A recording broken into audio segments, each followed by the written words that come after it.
I often say here on this show, theatre's in trouble, and then we wonder why. But perhaps this particular story may just clear it up for you. Hi, good morning, Neil Sean here in the heart of London. I often say to you, don't I, these stories often baffle me. They truly do, because you kind of think, we're always told, particularly here in London, I don't know if it's the same in your part of the world, that theatre's struggling. Oh, it needs help, it needs your cash, we need donors, sponsors, all that sort of stuff. And just when theatre decides to get itself back on its feet, it goes and does something like this. It may be December, but we're all gearing up, of course, to the awards season. That's the early part of next year. It sort of kicks off really at the end of January, I'm not sure whether I'm an award season fan. I used to like going to the big things like Cannes Film Festival, the Oscars and stuff, when there were real stars. But now it's more like a who's who. In fact, more people on Crime Watch than you do in the celebrity world. Do you agree with me? But what's interesting here is we've got the theatrical awards kicking off in the early part of 2022. These are the What's on Stage Awards. I know I've never really heard of them much either. They're a website that's developed and got a little bit bigger over here. And I often think with the award show thing, there's so many awards now that truly people don't know what you've won an award for. I think the only true ones are the Olivier Awards that still have some cachet, and of course an Oscar, but even that's truly slipping. Or is it just me? But here is where the story got funny for me. Because as I say, I do find it odd, and I often wonder now if these people do these woke statements in order to make sure that they get some press, some at least people noticing them.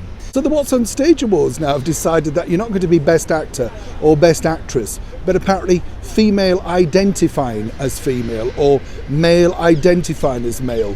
What? I mean, look, I'm all for an inclusive world, trust me. I'm all liberal and free giving and all that sort of stuff. But really, what difference does it truly make what they're identifying as? If they've starred as a female in the play, musical, stand-up comedy, whatever, surely that's enough. To win an award should be enough, but everything now has to have a political statement.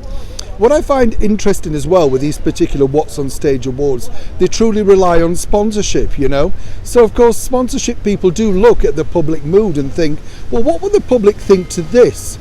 So far, seemingly, things seem to be quite rock solid for them, but of course this has only been out a few hours as we speak.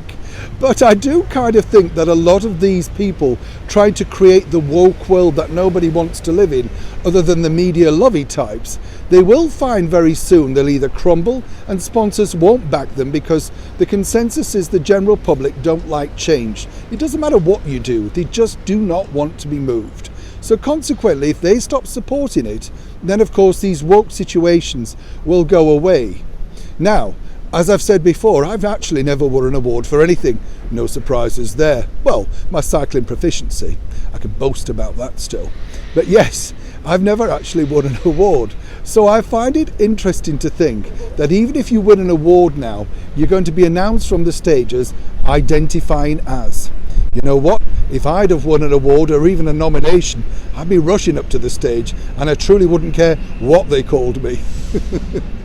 Let me know as ever what you think in the comments below about this latest woke madness from the world of theatre that truly, seemingly, wants to kill itself off once and for all. Neil Sean in the very heart of London.